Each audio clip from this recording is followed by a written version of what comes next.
the dignitaries, starting with Mr. Balakrishna Pisupati, Country Head UNEP, India. He'll be joining on screen. Mr. Vikas Kalra, Co-founder, FitSol. Ms. Anita Ahuja, Co-founder and President, Conserve India. Dr. Ivan Zupik, Associate Professor, Goldsmith University of London, UK. Mr. Rohan Rajvanshi, Education Partner Relationships Lead, NEWC ACCA. Dr. Linda Highland, Associate Professor, Middlesex University, Dubai. And also in-house dignitaries, Professor Dr. Balwinder Shukla, Honorable Vice Chancellor, Amity University. Ma'am will be joining soon. Professor Dr. Gurinder Singh, Sir, Group Vice Chancellor, Amity University. Professor Dr. Sanjeev Bansal, Sir, Additional Pro Vice Chancellor, Dean FMS and Director, ABS, Amity University, Uttar Pradesh. HOI, industry leaders, researchers, and my dear participants. We feel delighted to present our third conference on business transformation for sustainable entrepreneurship and value creation, being organized in association with Association of Chartered Certified Accountants, ACCA UK, and Middlesex University, Dubai, and Goldsmith University of London as our knowledge partners, and Indian Oil, EcoTussar, Chal Charkha, Paper Nest as our sustainability partners.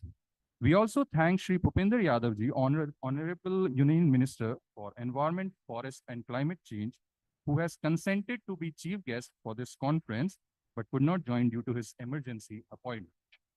We begin the inaugural ceremony of ICACCF 2026, a global academic forum dedicated to reimagining business transformation for sustainable entrepreneurship and value creation. To formally introduce the vision, objectives, and intellectual framework of International Conference, Amity College of Commerce and Finance 2026, I now invite conference convener, Professor Dr. Punita Goyal, Amity College of Commerce and Finance. Ma'am, the podium is yours.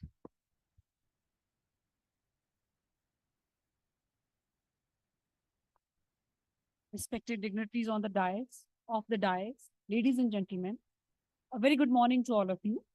It gives me immense pleasure to welcome you to the third edition of International Conference on Business Transformation for Sustainable Entrepreneurship and Value Creation. Your presence today reaffirms our shared commitment to rethinking the ways business create value. Value that is not only economic, but also social, ethical, and environmental. At a moment when the world is navigating climate uncertainty, digital disruption, and shifting societal expectations, business are being called upon to do more than generate profits. They must become agents of positive change. This conference is a collective response to this call. Over the next 2 days, we engage deeply with critical themes that define the future of business and management. Sustainable innovation and social entrepreneurship, artificial intelligence and digital transformation, ethical leadership and human-centric management, climate finance and sustainable investment, sustainable marketing and consumer insights, ESG initiatives and green business models. Together, these themes reflect the evolving role of organizations in creating long-term stakeholder value while addressing global challenges. One of the key strengths of this conference is its strong academic research orientation. We are proud to host 9 technical sessions, during which 75 high-quality research papers will be presented. These papers represent rigorous inquiry over diverse perspectives and innovative thinking across our conference themes. I'm confident that the discussions emerging from these sessions will contribute meaningfully to theory, practice, and policy. To further strengthen the research capacity and scholarly impact, the conference features 3 focused workshops on theory development, qualitative research in the age of AI, and publishing research quality papers in reputed journals. These workshops are designed specially to support early career researchers and doctoral scholars while offering valuable insights to experienced academicians navigating a rapidly changing research landscape.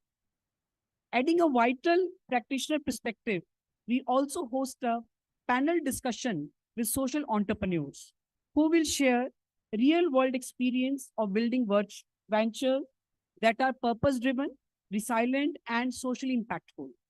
Their journey reminds us that sustainability is not just a concept, It is a practice shaped by courage, innovation, and ethical commitment.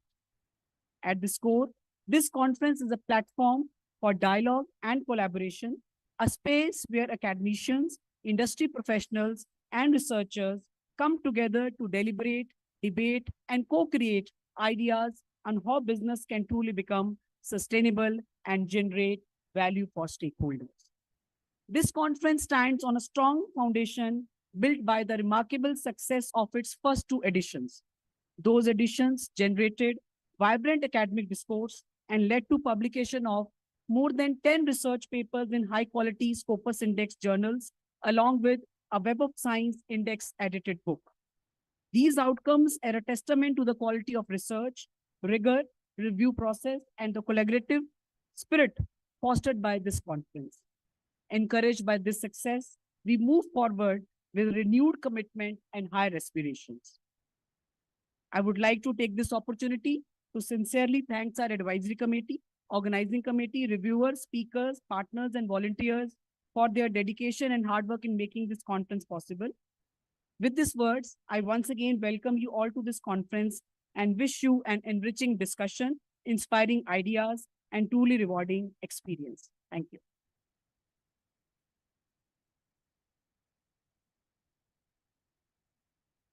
Thank you so much, ma'am, for articulating the academic depth and global relevance of this conference. Moving ahead, let us begin this auspicious inaugural ceremony by invoking divine blessings. Om Asato Ma Sadramya, Tamso Ma Jyotirgmaya, Mrityor Ma Amritam Gamaya, Om Shanti Shanti Shanti. Lead us from untruth to truth, from darkness to light, from mortality to immortality. May peace prevail everywhere. In the Indian tradition, the lighting of ceremonial lamp symbolizes the removal of darkness and the spread of knowledge. I now request our esteemed dignitaries to kindly proceed for the lighting of the lamp. I also request our team to play the Saraswati one.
Thank you.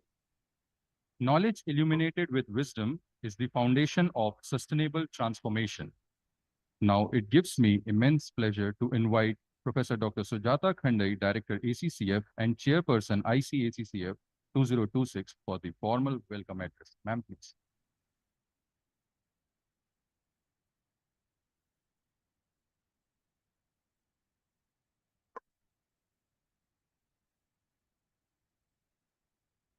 dignitaries on the dais, distinguished guests, scholars, industry leaders, colleagues, dear delegates, and my dear friends. A very good morning to all of you. On behalf of our respected Honorable Founder President, sir, Honorable Chancellor, sir, I extend a warm welcome to each one of you to this conference, which sets the tone for a very pertinent and relevant discussion. We are truly honored by all your presence.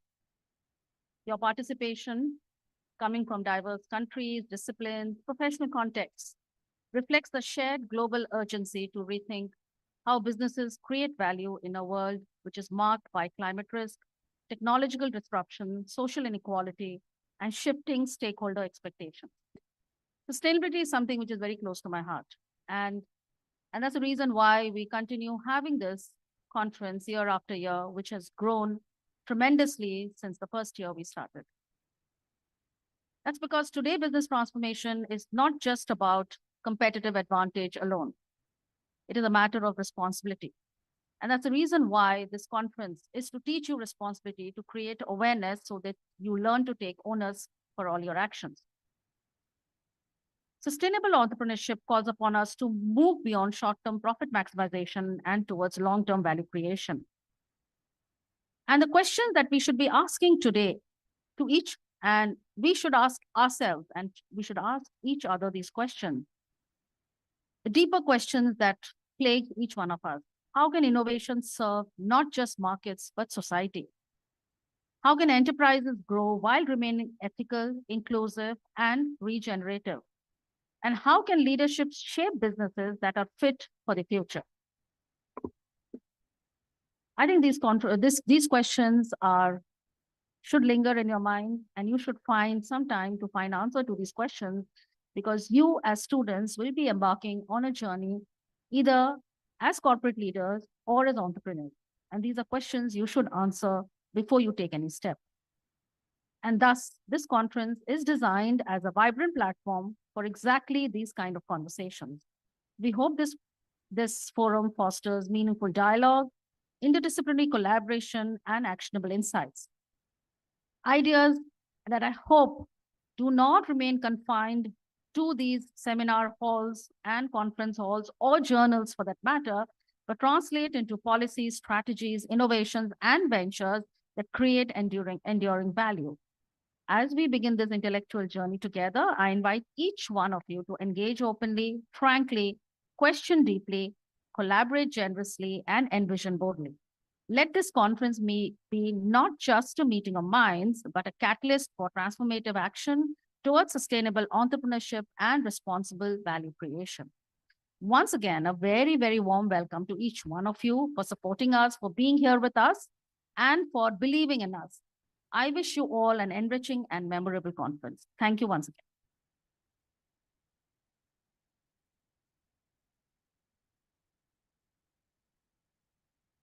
Thank you, ma'am, for setting the tone of collaboration, research, excellence, and inclusive growth.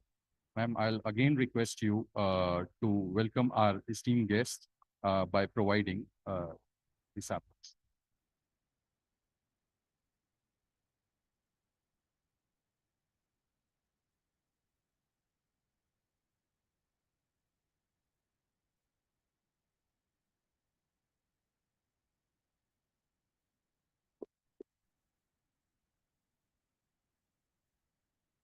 A round of applause. Applause, please.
As we proceed, join me in welcoming esteemed Professor Dr. Gurinder Singh, Group Vice Chancellor, Amity University. Professor Dr. Gurinder Singh, Group Vice Chancellor, Amity University, Director General, Amity Group of Institutions, and Vice Chairman, Global Foundation for Learning Excellence, has an extensive experience of more than 30 years in institutional building, teaching, consultancy, research, and industry. He has been instrumental in establishing various Amity campuses abroad, including in London, USA, Singapore, Mauritius, Australia, Tashkent, and other parts of the world. He has spoken at various international forums, which includes prestigious $1 Million Roundtable Conference at Harvard Business School, New York University, and many more. Sir, your expertise would be greatly appreciated on this stage as you share your insights. Sir, please.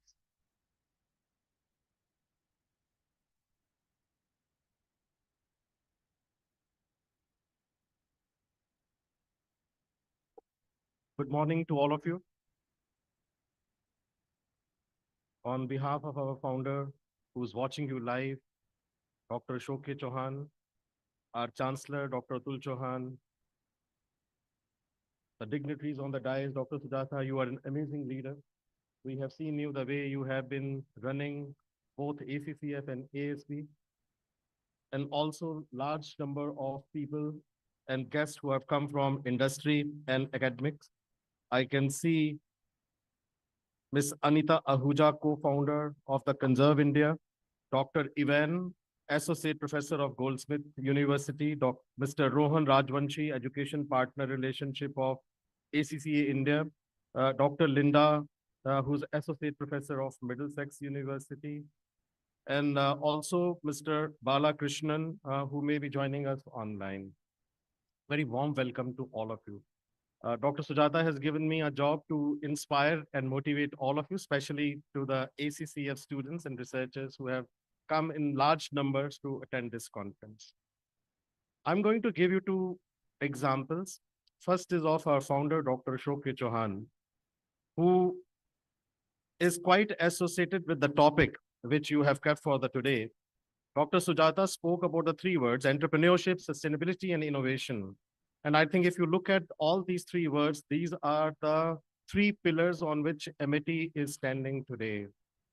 We remember that the day when our founder, Dr. Chauhan, started up Amity Family, his thought was, his vision was that we should not only be able to create an institution, a university, but we should be able to give the meaningful career to the students. And today, when I stand here and I see the students of ACCF and ASP, and we look at the data, large number of our students, they are going for doing their advanced masters abroad. So congratulations to all of you. Give a huge applause to yourself for the wonderful career opportunities which you are looking abroad. And I can see two universities from UK today here. One is Goldsmith University and the Middlesex University. And our friends from Dubai who have come to attend this conference. Very warm welcome to all of you. But the vision of MIT was always to provide meaningful career to the students. And that is the reason that today we are having 13 universities in India, 16 foreign campuses, very, very strong programs which are focusing on internships, which are focusing on placements of the students, and also giving meaningful options to all the students that if they want, they can start a part of the program in India and a part of the program abroad. And this is all because of the one vision which our founder had. Another inspiring story which I wanted to give you is, which is related with the finance and commerce, is of Stephen Rothschild. I met this gentleman many years back at MDRT. Since most of you are commerce and finance students, you may be knowing that MDRT is a conference where the most reputed finance professionals, they every year assemble and they look at the challenges which are related with the entrepreneurship, which are related with sustainability, which are related with innovation, and what kind of business models we need to follow. When Stephen came on the stage and his biodata was being read, he was being introduced as one of the most innovative persons of the world, who has created the finance world, who has brought a lot of changes into the commodity and into the stock markets. So I'm going to narrate what he narrated for himself.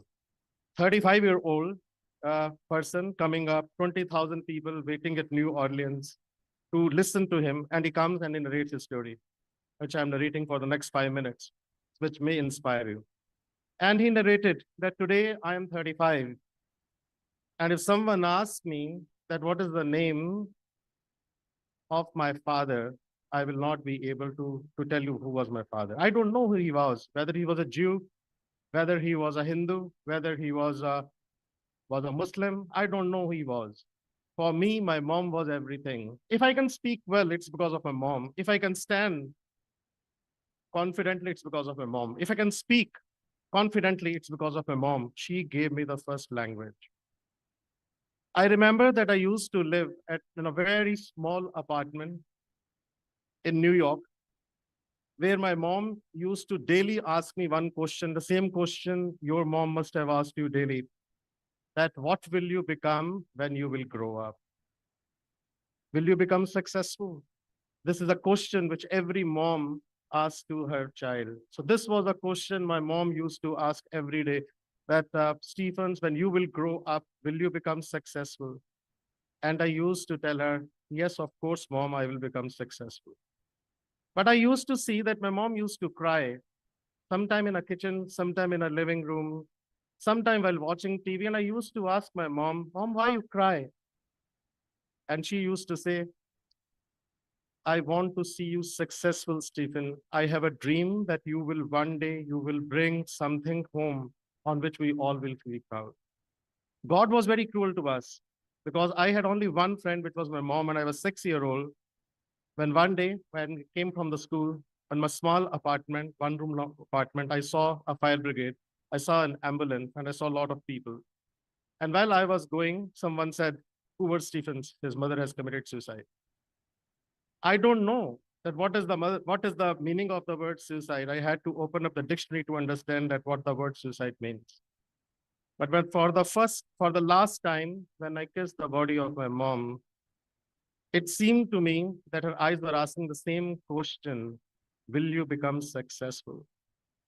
And let me give you the story of uncles and aunties. When Dr. Sujata was talking about disruption and innovation, that what innovation means and how you can be more innovative. And it also reminds me of Andy Grove, which says that obsolete yourself. If you will not, then someone else will. At a 6-year-old, I obsoleted myself.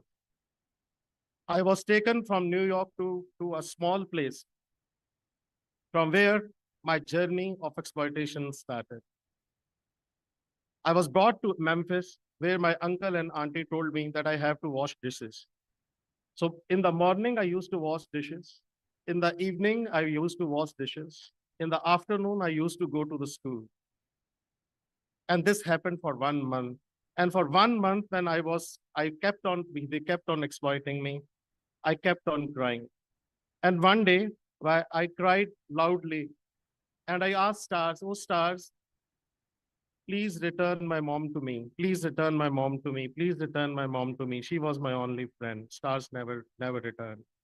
I started praying to Jesus. I said, Jesus, my mom used to pray daily. We used to go to church every week. Please return my mom. Jesus never returned my mom. That night, I understood that those who go, they never come back. Next day, when I went to my school, and when everyone was playing baseball and basketball, I wrote on my desk, I need to become successful. And that's how I obsoleted myself. Stephen grew up very hard. No one ever inspired him, so he inspired everyone. No one motivated him, so he motivated everyone. He was a school topper and went on a scholarship to Wharton to do his graduation.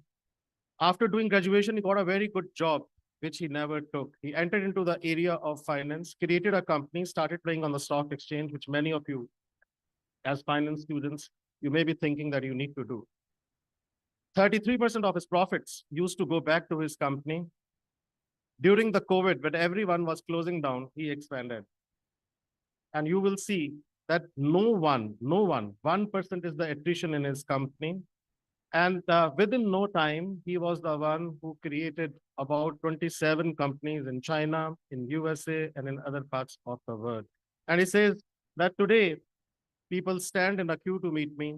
People stand and say that, Stephen, you are very successful. But this is a story of a person who was not so successful, but who had faith. So in entrepreneurship, the first thing is trust and faith. And that is what Dr. Chauhan wanted to inculcate in each one of you. Second is the exposure. So for example, Stephen wanted to create his own journey. So he not only studied hard, he went on a scholarship and he created his own venture. He did a first company in China and then came back to USA to do his second company. And the third pillar is the risk-taking ability. And fourth one, which you need to look at, is the innovation you need to bring up. Congratulations to all of you for keeping this topic, business transformation for sustainable entrepreneurship and value creation. And I think that these are the pillars on which you need to focus on.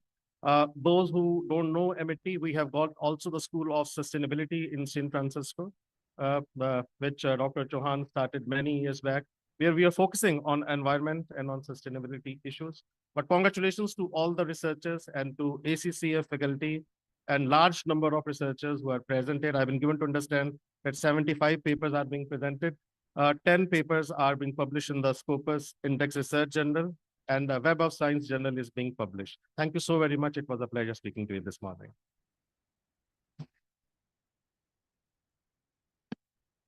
Thank you so much, sir, for your profound insights and a wonderful story that always inspires us. I'm sure most of the participants would appreciate this outclass knowledge. Thank you so much once again. It's my privilege to introduce our guest of honor and keynote speaker, Mr. Vikas Kalra, co-founder and chief business officer of FITSL. Mr. Kalra is a seasoned industry leader with over 2 decades of experience across supply chain management, strategic sourcing, and sustainability-led business transformation. He is an alumnus of the Indian Institute of Management, Lucknow, and has held senior leadership roles in reputed organizations such as Hero MotoCorp, JK Tire Industries, Hinware Home Innovation, and Rington, Middle East and Africa. At FITSL, Mr. Kalra is playing a pivotal role in enabling organizations to measure, manage, and reduce their carbon footprint, helping business align profitability with climate responsibility and ESG goals. His work reflects a deep commitment to building scalable technology-driven solutions for net zero transition, and sustained value creation. We are honored to have Mr. Kalra with us today, and we look forward to have his insights as he addresses the gatherings. Ladies and gentlemen, please give a round of applause to Mr. Kalra. Thank you. Over to you, sir. Before proceeding ahead, I request Director ACCF to welcome Sir with a piece of sap.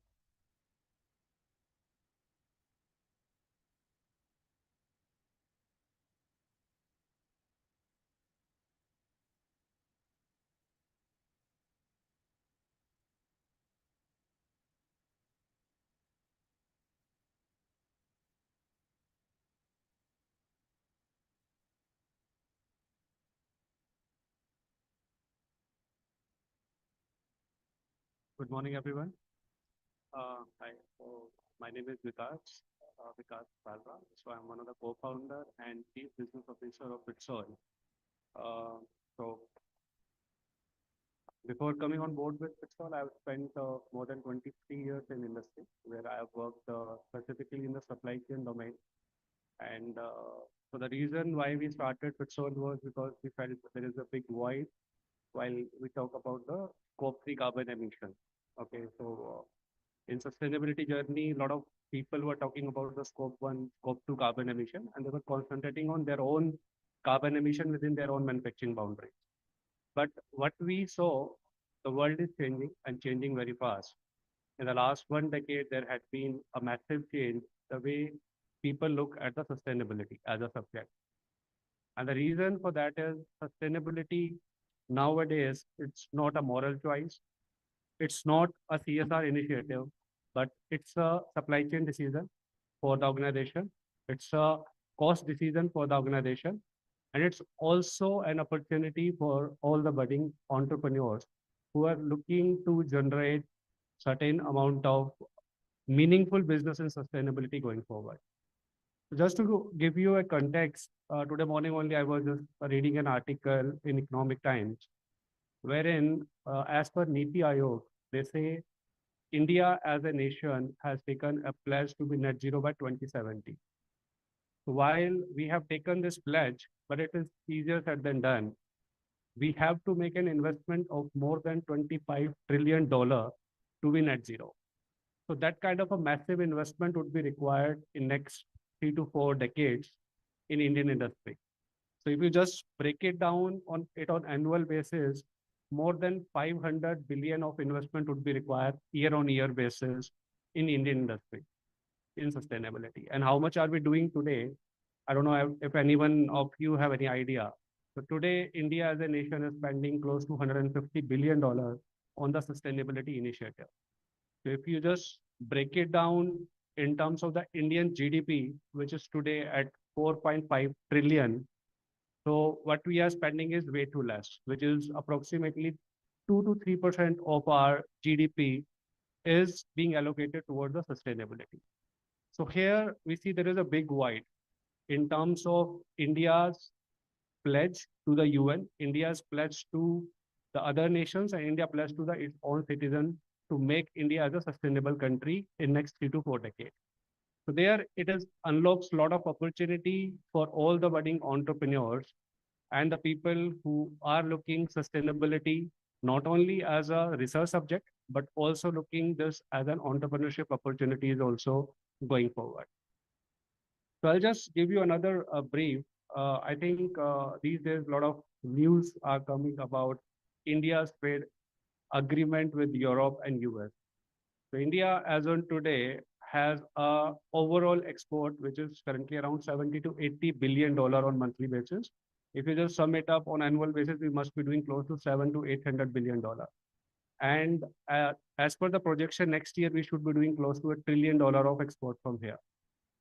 But in case if Indian entrepreneurs and the Indian companies, if they aspire to do a lot of export from India to Europe, so we know there are a lot of restrictions in terms of the CBAM compliance, in terms of the CDP compliance, in terms of the overall carbon emission tracking, and also in terms of the traceability. So Indian companies also are now addressing these issues. Until now, most of the companies in India, they were only talking about the scope 1 and scope 2 carbon emission. So if we just break down the carbon emission in 3 parts, which is the scope 1, scope 2, and scope 3. Scope 1 and scope 2 is more to do with the internal environment of any organization. And scope 3 part is basically the external environmental, which is more to do with your upstream value chain or the downstream value chain. So if you see in India's context, in any manufacturing companies, if we see 70 to 80% of the carbon emissions are happening in the scope 3 only. So now, if you're aspiring to do a lot of export from India to Europe and also to US, you surely will have to, first of all, report your carbon emission. And second is to reduce your carbon emission and to be carbon neutral. Because most of the European nations have taken a pledge to be net zero by 2035 or 2040. India, being a developing economy, has taken to be net zero by 2070. And a lot of aids are also expected to come from the UN and some other countries. Now, if you talk about the Indian manufacturing context, a lot of investment is happening because in India, a lot of export is happening in textile, automotive, electronics, and other related industries also like gems and all. Now, if we aspire to a lot of export from here, then we have to be self-reliant in terms of our sustainability initiatives, what are to be taken in the Indian industry. So for the very first step which comes into place is the carbon emission reporting, which typically is the scope 1, 2, and scope 3 emission, as I said earlier. So that is something easier said than done. Scope 1 and scope 2 generally, as I said, is constitute to only 20% of your emission, and scope 3 constitute to 80% of emission, which also has the carbon emission of the raw material supplied by your suppliers as well. Apart from that, any kind of logistics, transportation, packaging, waste, employee commute. So there are 15 odd categories in the scope 3, which again is a very much part of your emission. So first of all, having the right kind of emission factors embedded in the system, that itself is very much important to come up with a carbon emission reporting. Today, if you approach maybe 10 companies or the 10 external consultants who are working in sustainability domain, and we ask them that, okay, how much carbon emission a company is doing, maybe all 10 will come up with a different report. Because the carbon emission factors considered by these companies are very different and they are very much dynamic in nature. Just to give you an example of India energy carbon emission, which used to be 0.7, and in the last decade, it has been reduced by almost 10 to 15% because we are now going more reliant on the nuclear energy than on the fossil fuel. So that's how this dynamism in overall emission factor is also to be embedded in your systems as well while you're calculating your carbon emission. And that's why a lot of investment is nowadays is happening in technology. A lot of people are making a lot of investment into AI part as well. So artificial intelligence, when I say, and the people correlate this with the sustainable journey, how exactly it is being embedded in your sustainability. Just I'll give you an example how exactly it is addressing such issues. So suppose a company which is working in India in 10 manufacturing facility or 15 manufacturing facility, and they have their energy consumption from the different state electricity boards in India. So every state electricity board is presenting their energy bill in a different format. And these bills are being received in the PDF form or on the paper. So now if you have to enter this energy data into the system manually, it will take a hell lot of time and there are a lot of chances to do a lot of errors also into the system as well. So that's why the AI is coming into play in a big way, where the AI is reading the right amount of energy consumption from a different PDF formats, and it is also embedding this into your emission reporting in a right way. Other than that, once you have the complete knowledge of your carbon emission, the organizations are also making a net zero plan for themselves. So while you create a net zero plan for themselves, AI is helping them to do this kind of a benchmarking also. So suppose a company which is into textile and which has a turnover of around 200 to 300 CR as on today. So if you have to see that, okay, today I'm emitting 1,000 tons of carbon emission and my aim is to be net zero, how many years should I take?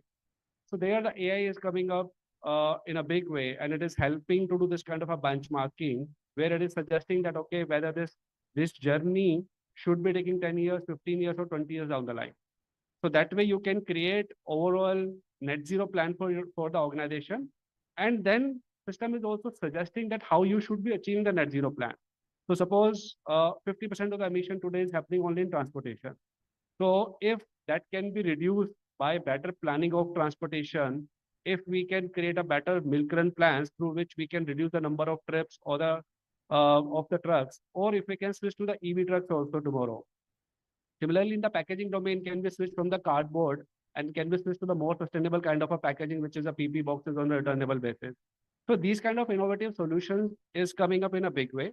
And their technology is also helping us in day-to-day business operations, where it is suggesting us that how we should be reducing the carbon emission. Because generally to be a net zero as a nation, if we are taking 40 years, as an organization, also most of the private or the public listed companies have now starting creating the plans, and they also have now started their net zero journey, which ideally should be taking 15, 20, 30 odd years. But again, the most important part is to embark on that journey and to reduce this on a year basis. Thirdly is the compliance part now. So Government of India has come up with a lot of compliance of late. Earlier, most of the carbon emission reporting used to be voluntary only. Nowadays, if you will see, this emissions wise, government has come up with a BRSR report in India, where you need to publish the carbon emission data on year basis. So then it becomes now mandatory for most of the listed company. So now they have made it mandatory for top 1,000 listed companies. And now going forward, it is going to be mandatory for all listed companies next 2 to 3 years. So overall plan for the government is, because if India as a nation has to be sustainable, so the manufacturing sector also will have to support. Government is taking a lot of initiative while creating the infrastructure, while creating the alternate energy resources. But again, as an individual, as an organization, we will also have to be supportive to the government idea now. So that's why government has started giving a nudge to now the listed companies to report the carbon emission. And why they are doing so? Once you have the data in front of you, once you are aware that, okay, how much emission are you doing as an organization? So of course, the next year you automatically should plan to reduce the emission. So these emissions are very well embedded into the product also. So year on year basis, companies have taken target to reduce that emission. So just to sum up the things, I think there are two, three things which are coming up very, very aggressively now in Indian sustainability context. One, of course, the investment part, because there are a lot of economic opportunities which is coming up. Second, of course, there are opportunities which is coming into the AI interface, into the sustainability tech part that is coming up. And third is the new business opportunities into the sustainable practice, which is more to do with your transportation, EVs and all. So I think bright future ahead in terms of our sustainability need. And with that, I would like to close my opening speech.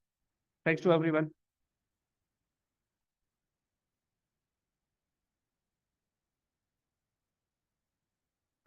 Thank you so much, sir, for your words and in enlightening us with the depth of sustainability, which is no longer a moral choice, but indeed a necessity for budding entrepreneurs and especially India if we want to be a sustainable nation. Next, we welcome our guest, Ms. Anita Ahuja, co-founder and president, Conserve India. Ms. Anita Ahuja is a renowned social entrepreneur, sustainability advocate, and a thought leader, best known as a co-founder and president of Conserve India, one of India's pioneering social enterprises in the field of circular economy and inclusive waste management. Conserve India, founded in 1998, was born out of Ms. Ahuja's deep engagement with urban waste challenges and her vision to convert waste into opportunity.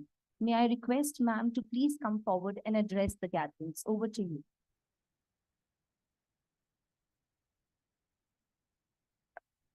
We have also joined with retired Commodore B.B. Nagpal, NM.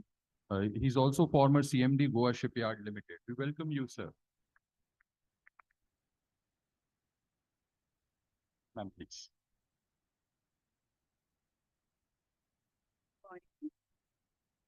Good morning. Thank you for inviting me to this very prestigious university. You all are really lucky to be part of this organization. Today, I've been invited to talk about sustainable entrepreneurship and business transformation. I'll just get down to the basic of these terms, whether we are on the same page or not. So for me, sustainable entrepreneurship is basically a social enterprise which has got all the three bottom lines. And I'm sure you all know what the three bottom lines are. So a little bit about my social entrepreneurship journey, which I started 30 years back. Now, what do? I basically, that time these terms weren't there of social enterprises or I started working with waste, plastic waste and textile waste. And at that time, I really didn't know the difference between industrial waste and post-consumer waste. So when I started working with plastic waste, I got involved with a whole lot of community of waste pickers, which I understood was the unorganized sector. In this plastic waste, we collected the plastic waste from localities of Delhi and segregated it. Part of it we made compost, in which a park was given by the Delhi government. But then the margins were not much. So we wondered if we could do a little better on the profitability side. Because by that time, as a social entrepreneur, we had understood that even only if your margin is high, can you pay everyone fairly down the line. So we started looking at plastic waste. So these are those plastic bags. We realized they were not valuable. They were lying on the streets. They were colorful. They had certain qualities. So we innovated and we built up a small machine, which the waste pickers could learn easily how to operate that machine. And we made fabric out of it. We thought these fabric will be used in the slums by them. But then we realized that they needed money. They needed salary, they needed jobs. Now, so we thought, okay, so once we have the fabric, we must start making products because there are a lot of artisan groups also around. When we started making products, we made all kinds, like file folders, all kinds, and we started making simple handbags. We realized that if we are in the fashion industry and if we make valuable products, with good quality and good brand, they are sold at a much higher price. So basically, a social entrepreneur is also motivated by profit. Because if the profit is not there, then how do you sustain an organization? So we got into fashion and we started making high value handbags. Now, where should we sell it? Indian market was not very good at that point of time, because all this I'm taking you through a journey of my early 30 years. We realized that if we get into exports, we'll get the volumes which we needed at that point. And also the margins were better.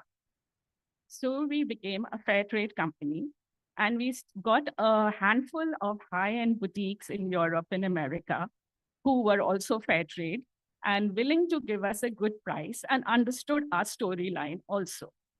So that's how we got into exports. We didn't really have a business plan or something. It was very year to year. We were just trying to manage our money well. That was the time gradually you realize that an organization to sustain long-term, you need all three bottom lines. So we were employing the waste pickers. But as we grew, we realized that having this unskilled labor was a huge problem for us. Like, for example, segregating waste and all is fine. But how do we make their career charts? Like, how do they grow? And we didn't have any money for skilling, neither did at that time the government have any program. They kept on saying we want the unorganized sector into the organized sector. But till you don't professionalize the unorganized sector, how can you make them join the organized sector? So we were wondering what to do and how to increase their quality of jobs, which will result in increase of money. So like I said, we were in fashion. It was very important for us to have good quality of plastic bags and in the same colors, because by this time we had started getting large volume orders from companies, even like IKEA. So we were in that. Like, we didn't need 10 pieces, 100 pieces. We needed a large amount of pieces, same color polythene bags. We were not adding color to it because the plastic was colorful, but we needed identical. So we created a whole language for the waste pickers. Like, because in English language, every color has a name, every shade has a name. So as one fashion person to another, if I'm saying lavender, lilac, purple, everybody knows I belong to that family, but it has got a name. In Hindi, the names are very limited.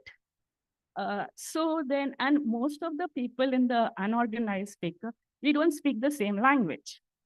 So we created a whole language based on Bollywood stars, because the only thing common amongst the unorganized and the organized sector many times is only Bollywood or something cultural. So we adopted names of Shah Rukh Khan and Salman Khan. Every shade had a star. And the trainings were literally like, you had a photocopy of the star wearing that color clothes, and you had to collect that kind of polythene bags. So this is how we really innovated to keep ourselves with like all three bottom lines. As we grew, we of course realized that we were in a very good industry, because gradually, like my earlier friend has spoken, like lots of regulations are coming and a lot of emphasis on sustainability. And that's how we got into more and more verticals besides our export story. This is the story I tried to tell you, that today, with so many options, like even 30 years back, I became an innovator and created a very valuable social enterprise, which 30 years later is still making profits. And we do not yet have a social investor, because we have not tried to make ourselves into a brand, international brand. For that, I'm waiting, for more vocabulary, which when they evaluate the company, they not only look at one bottom line, but I have the numbers for the other bottom line, for the kind of work which we have done. So my journey. So we have grown, Then when I meet lots of companies, even small businesses, they all talk of transformation, business transformation. Every business today, because of the regulations, both national and international, the compliances, the market demand, the consumer, the social media, everything has made sustainability the core. Every business today wants to transform itself, and not only in plastic, textile, it's in every field, wherever we go. Every business wants to transform itself because of all these reasons. So I would, like many of you sitting here, the students will want to become innovators and entrepreneurs. I think today the India dream, if I say, it is to become a social entrepreneur. And the government in the next 10 years is going to really help. And even women out here, I'm so glad to see women here. They need to become entrepreneurs because the kind of journey you have as an entrepreneur, you can never have it in any other way. The satisfaction. And of course, like I said, it's got all three. It's no more like the Jhola carrying type of enterprises. I mean, today our companies are as much as any other good SME in India. So when we talked about business transformation, so now these small companies, of course, realize the importance, but they lack there's no knowledge. They don't have the technical skills. If they want to make a digital passport, kind of any technology, they're finding it very difficult. Of course, blockchain and AI are there, but still, yeah, it's a kind of difficult journey. So I do hope that you all students will work towards not only creating your own valuable enterprises in future, but also helping other businesses become more sustainable by this good education that you're having. And yes, I have to wind up. My time is over, but I'm happy to take any questions. Thank you.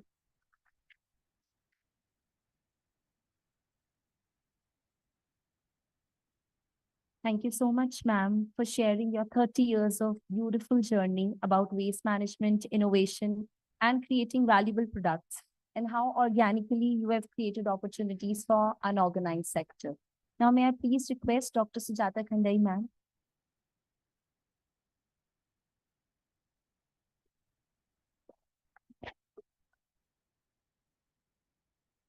Morning, everybody. Once again, I am very pleased to announce, and gives me personally to me also, because he has been my mentor for so many years now. He, our respected Honorable Founder President, Sir Dr. Shoke Chauhan, is watching this program live. It is a big testament to his belief in each one of us and to the values that Amity stands for, and the fact that we are extremely invested in sustainability. As Dr. Gurinder Singh also said earlier, we have a Center for Sustainability in the US. Founder Sir, his vision is so large that he envisioned all this many, many years back. And he's watching this live, and that makes me so happy. And each one of us should give him a round of ovation that he's taken time out from his busy schedule to watch this inaugural ceremony overline and online. And not only that, he has got it live streamed on YouTube. So if any of you are interested, you can always watch it later on. And since it's live streamed, I'm sure, please circulate it, share it, all your friends, so everybody gets the maximum benefit out of what all our speakers are saying. Thank you once again. And thank you so much, sir, for supporting us and for being with us today. Thank you once again.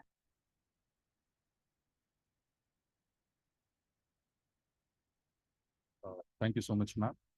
To move on next in the series, we have with us Dr. Ivan Zupik, Associate Professor, Goldsmith, University of London, UK. Dr. Zupik is an Associate Professor at Institute of Management Studies, Goldsmith, University of London.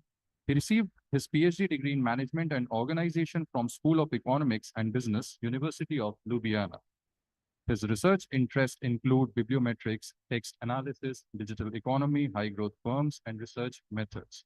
Sir, now I request you to present your version to the respective audience. Sir, please.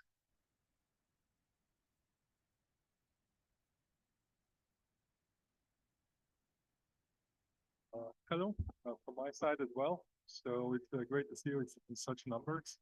And I come from Goldsmiths University of London, where I am researching the strategic, organizational, and societal implications of AI and digital technology. And this is what I'd like to talk right now. So I think AI at this time is everybody's talking about it. There's a lot of hype about AI, but I'd like to remind you that this is not the first technological revolution that we are going through, right? So this is not our first rodeo. In 18th century, steam engines came to power factories, and it took us actually 200 years to come to robots. So this has implications for this technological revolution as well, right? So we think that AI is changing the world so quickly, right? But actually, it will take time, right? So it will take time for us to learn how to use AI, how to use its benefits, and how to guard against its challenges. And it will take us decades before it gets proliferated into organizational life, into government, and so on. So this is an area where we have a lot of opportunities, right? But there are challenges as well. Right? And the first is sustainability. These large language models and AI are powered by huge server banks who consume also huge energy, right? We need a lot of rare earth metals to power all these computers. The second challenge is power. So we have a great power competition between US and China for who will control the technology stack this time. But other nations, we need to find our place in this technology stack as well, so that we are not dependent on the big ones that control it, right? So we need to develop our own technology. And then we also get a question, who will benefit from it? We have all these big technology platforms who are controlling these things, and we need to ensure that ordinary people and we all actually get the benefit, right? Thank you.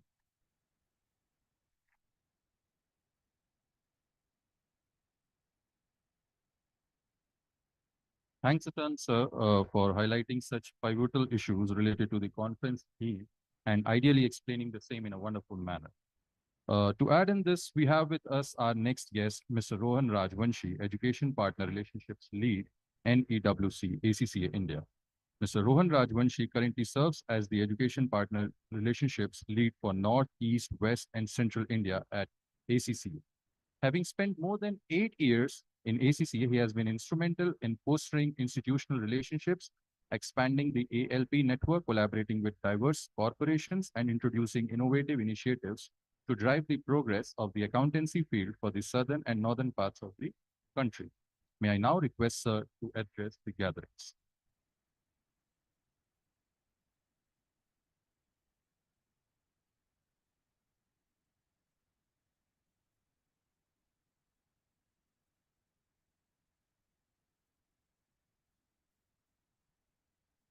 Distinguished dignitaries, respected members of the MIT leadership, eminent academicians, industry leaders, entrepreneurs, students, ladies and gentlemen.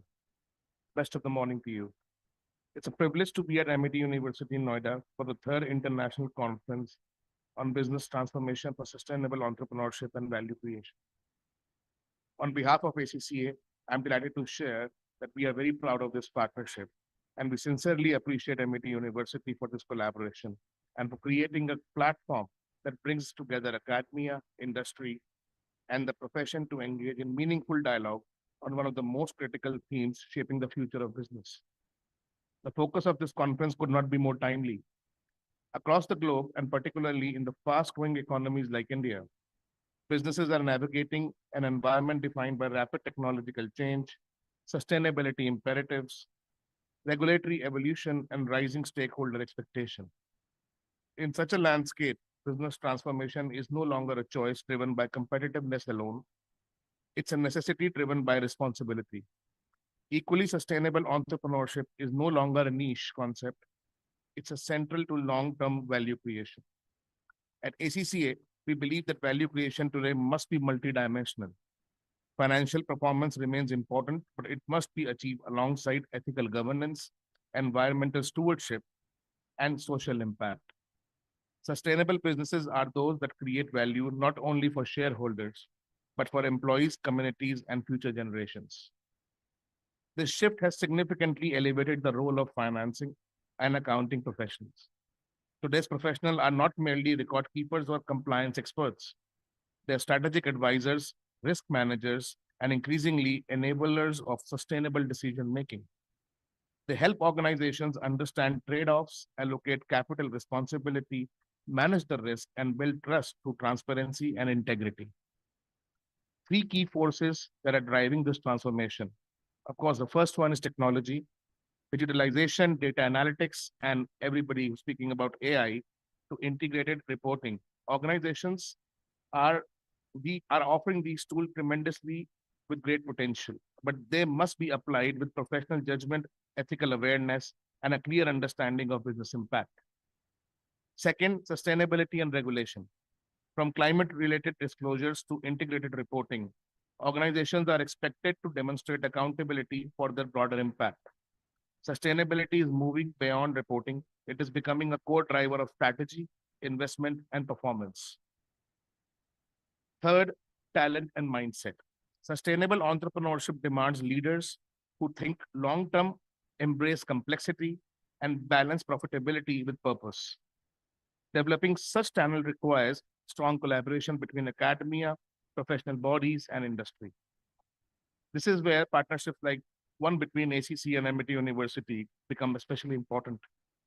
As a global professional body, ACC is committed to working closely with academic institutions to ensure that education remains relevant, future-focused, and aligned with industry needs. By partnering in initiatives such as this conference, we aim to bridge the gap between academic theory and professional practice and between education and employability.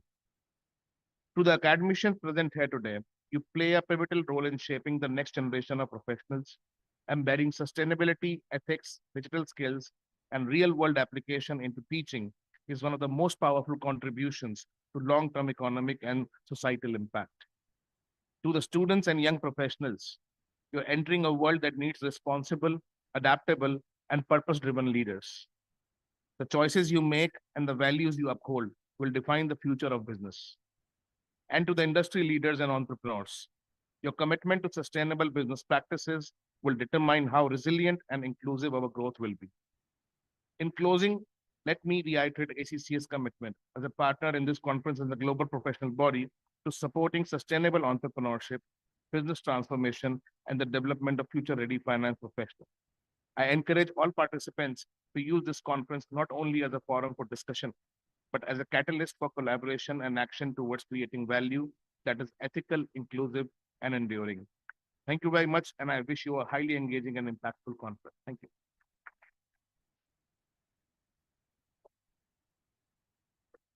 Thank you so much, sir, for your enriching information with global environmental perspectives and business transformation. Now, I welcome our next guest, Dr. Linda Hyland, Associate Professor, Middlesex University, Dubai. Dr. Hyland is a chartered psychologist and a member of American Psychological Association.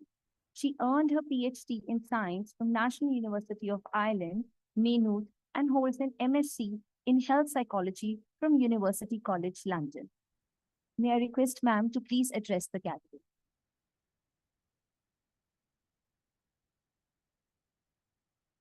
Thank you all. Good morning. And thank you to the conference organizing team for the opportunity to share my thoughts on what has been, in just a few short years, feeling like science fiction.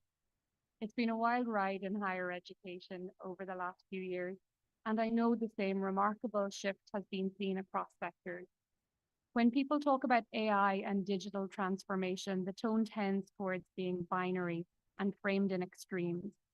Either the discourse focuses on opportunities such as speed, efficiency, scale, or on risks, like humans being replaced by machines. We've been here before, as Dr. Ivan said. It's not a new story. In reality, most people and organizations are somewhere in the middle. They're already using AI and they're figuring it out as they go along. So what I want to talk about today isn't whether we should be using AI. That question has already been definitively answered. the decision has been made. What I'm interested in as a psychologist is how AI changes the way judgment operates within organizations and what that means for leadership and organizational well-being. In many workplaces, AI now informs everyday decisions from hiring practices, performance management, forecasting, strategic planning, et cetera, and often it does this very well and is genuinely helpful. But something subtle can happen when AI output becomes presented as objective and people start treating it as fact. That's not because people are lazy or because they've stopped thinking. It's that under time pressures, people naturally defer to systems that are efficient and that produce seemingly authoritative and useful output. Within this system, human judgment does not disappear. It just becomes quieter and less visible. People become less likely to ask, does this make sense in our context? Or to say, I'm not comfortable with this decision. One of the things psychological research has shown over the past 150 years is that humans are good at deferring responsibility. When an outcome is framed as being data-driven, disagreement can feel like dissent rather than due diligence, so we don't speak up. Over time, this quieting of the human side of organizations can shape behavior, and this is precisely where leadership matters most. Ethical integration of AI is not about stopping automation or introducing more policies, although the latter may help. It's about the signals that leaders send. Do employees have a voice in organizational decision-making processes, and are they encouraged to question decisions before they are implemented? Organizations that use AI well, and the people within organizations that use AI well, tend to frame these tools as supporting and not replacing decision-making. Leaders can model critical engagement by asking questions openly, encouraging others to do so too, and by making it clear that judgment and context matter. Speed and efficiency are very important, but they should not come at the cost of compromising an organizational environment that values the contributions and critical thinking of all its members. This connects directly to well-being. When employees feel that decisions are happening to them rather than with them, they can disengage cognitively. They may still perform, but not at their peak and possibly not for long. They may draw conclusions about their own security and value and how replaceable they are. They may be reluctant to engage, take risks, innovate, and this may be where they check out. The first signs of trouble might not be financial, but rather psychological. From an organizational perspective, losing disengaged and disinterested employees might not be the worst thing to happen. Actually, retaining them might be. Thus, well-being can be an early indicator of how organizations are changing and whether this is indeed a welcome change. These dynamics are not unique to one sector. Businesses across the board and around the world are moving quickly to remain competitive. Developers of new AI platforms and tools are vying for our attention. Policymakers are trying to ensure ethical use, fairness, accountability, and trust. Researchers often notice second-order effects, the consequences that emerge over time rather than immediately. When perspectives of different stakeholders are siloed, we are at a disadvantage. And that's why collaboration across academia, industry, and policy matter in very real practical terms. This can help create a shared language of responsibility and keep the human side of organizations at the forefront. And I believe this will become more important than ever as we move towards a world in which AI systems become more complex and more pervasive. So if there is one idea that I want to emphasize this morning, it goes a little something like this. Ethical AI and sustainable digital transformation don't hinge on smarter systems. If digital transformation is about the future of organizations, then ethical AI is about the future of trust. And trust is not a technical problem, it is a human one. AI does not reduce the need for human judgment, it increases the importance of how that judgment is exercised. Responsible innovation doesn't begin with better algorithms, it starts with value-driven leadership, psychological safety, and continued dialogue across sectors. If we want AI-enabled future-ready organizations that are resilient, inclusive, and sustainable, we have to design not just for efficiency, but for people. Thank you.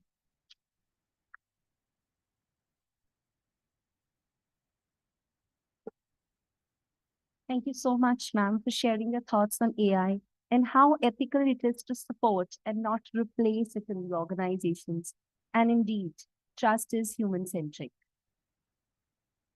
Moving on, now it's time to see how our sustainability partners are contributing towards the nation and the parallel themes of today's conference.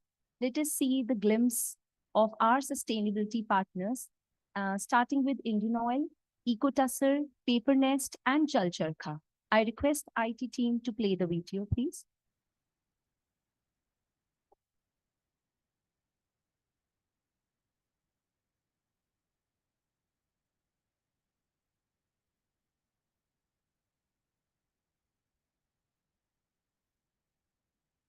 We'll be starting with Indian Oil.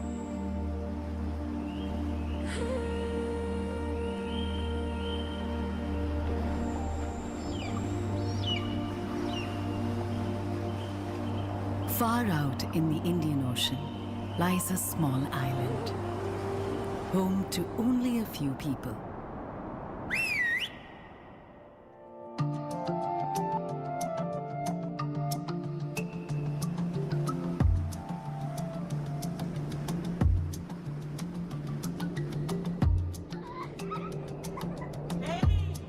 Life here moves differently. What is instant elsewhere arrives here slowly.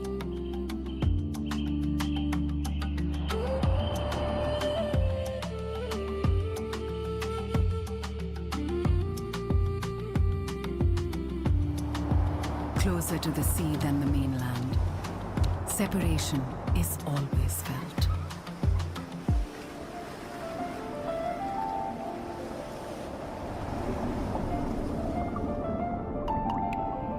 Yet the island is held together by people who belong to it.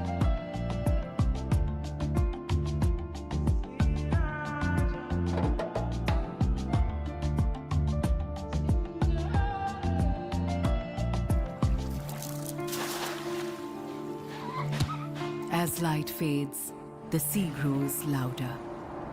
Here, night is more than just the absence of light. It is isolation. It is a question this island asks. Who would light their lives so far away?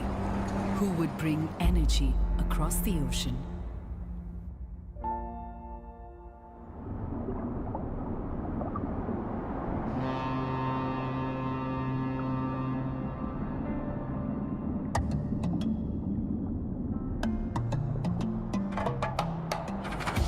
For Indian Oil, each bulb that shines here tells a story of fuel that braved oceans to reach even the southernmost edge of our map. Because for us, even the remotest island is a home to someone.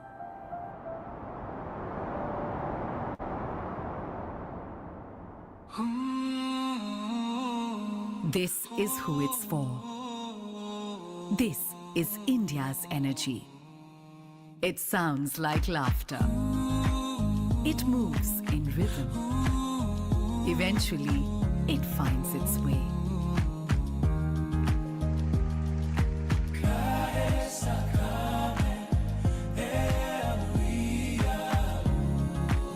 Even across great distances, Indian Oil keeps its customers close. And that is how this island glows.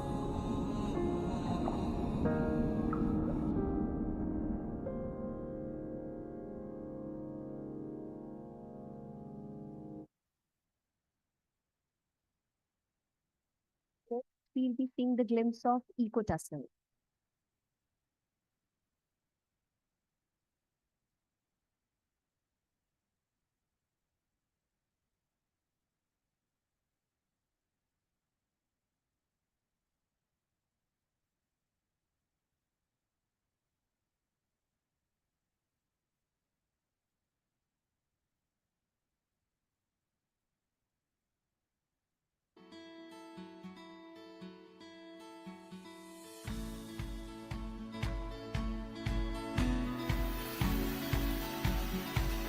See, poverty in rural India is more about lack of opportunity. What we are trying to do is, through our business, create economic wage opportunity in the village itself. अपना खर्चा चल रहल छी, बच्चा उतरो पढ़ा रहल छी अपना. We are trying to create products which are world class, but using lot of processes which are manual and in which small producers and artisans can be engaged.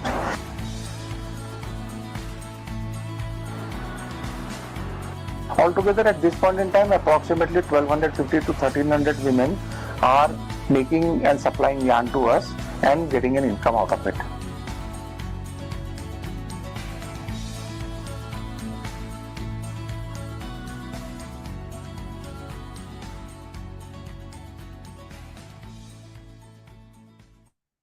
That was a small glimpse by ICACCF, which is indeed adding value for creating opportunities, especially for women entrepreneurs.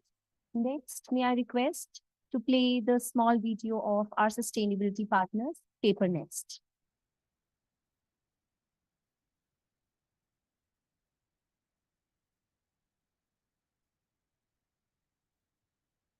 Can create a big impact. Ours was turning waste into something meaningful. Hi, I am Nancy, the founder of Paper Nest.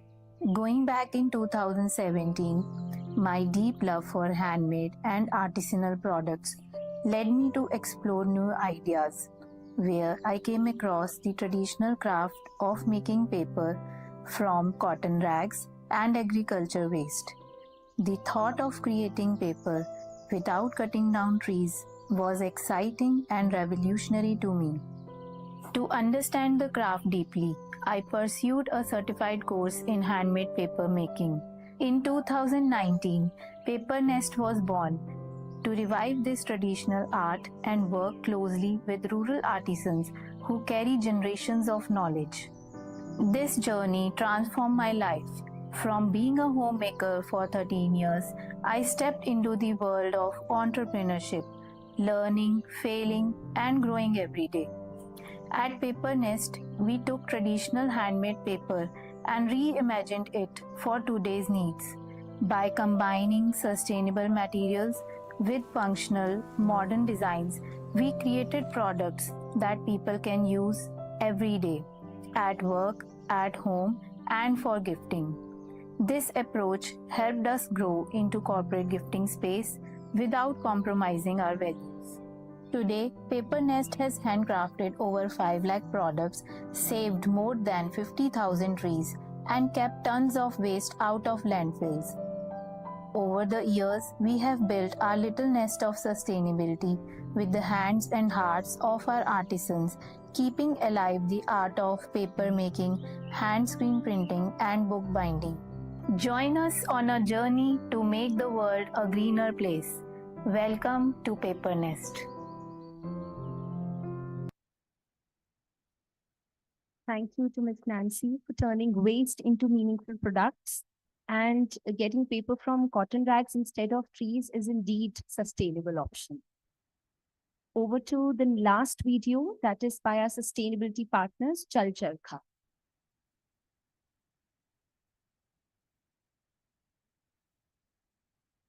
आदेश मिला है, रुको रुको, लौट चलो, लौट चलो, लौट चलो।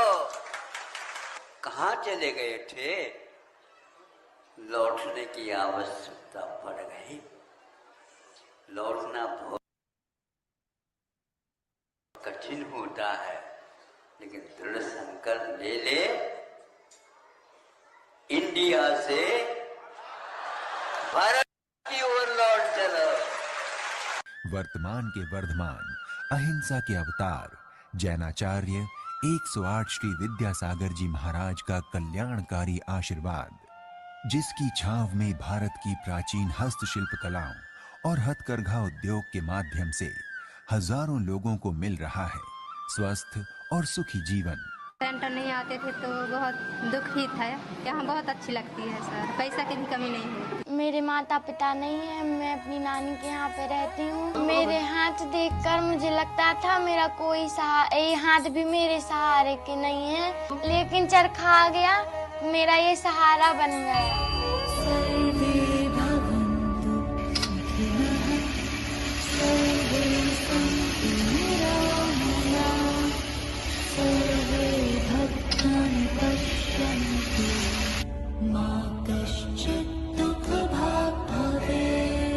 आचार्य भगवन की प्रेरणा से संचालित चल चरखा महिला प्रशिक्षण एवं रोजगार केंद्रों में सैकड़ों ग्रामीण महिलाओं को हथकरघा, अंबर चरखा, कालीन व हस्तशिल्प कलाओं का निशुल्क प्रशिक्षण व रोजगार प्रदान किया जाता है।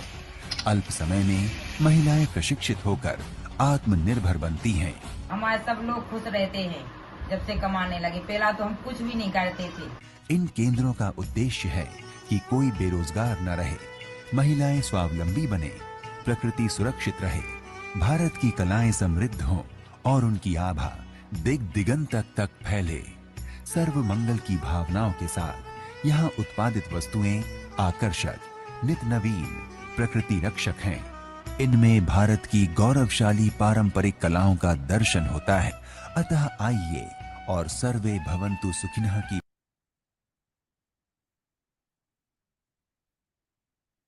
Thank you to Chal Charkha for threading the nets of future and to Samiksha Didi for putting out stalls as well. Over to Dr. Ravidan. Time has now come to felicitate our esteemed guests. I request Director ACCF to do the honors. Ma'am, please.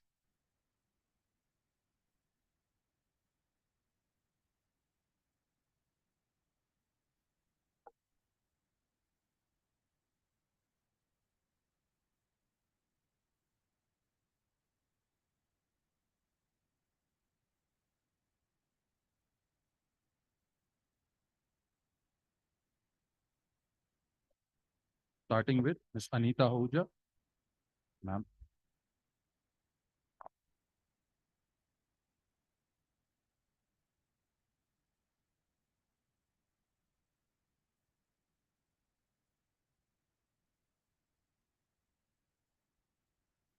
A round of applause.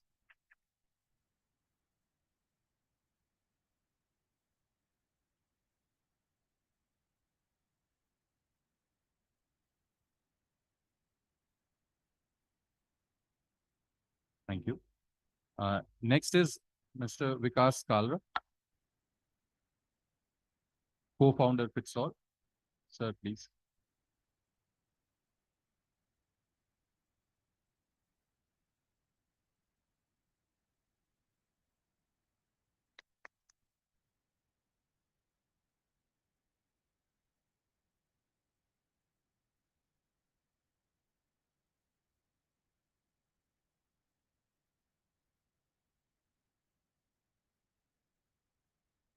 Next is Mr. Rohan Rajvanshi. Sir, please.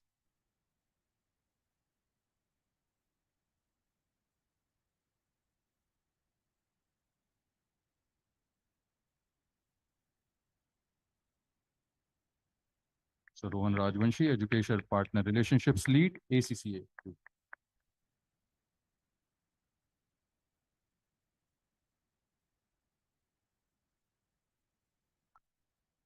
Next is Dr. Ivan Zupik.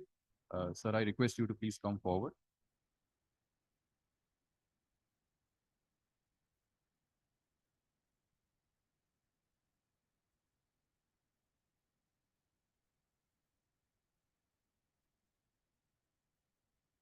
Dr. Ivan Zupik, Associate Professor, Goldsmith University of London, UK.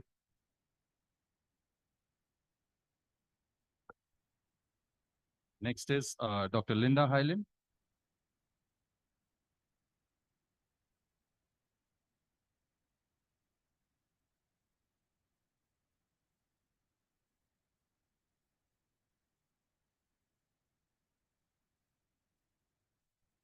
Dr. Linda Hyland, Associate Professor, Middlesex University, Dubai.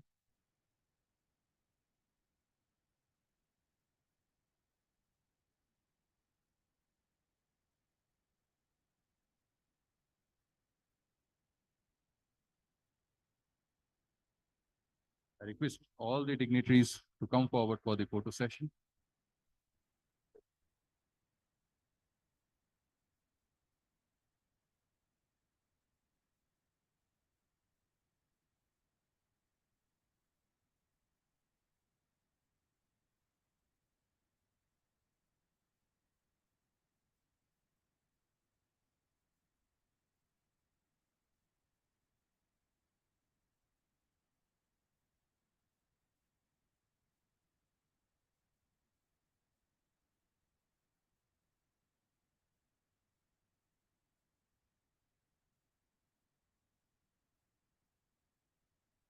As we conclude the inaugural ceremony, let us remember sustainability is no longer optional, ethical leadership is no longer aspirational, business transformation is no longer gradual.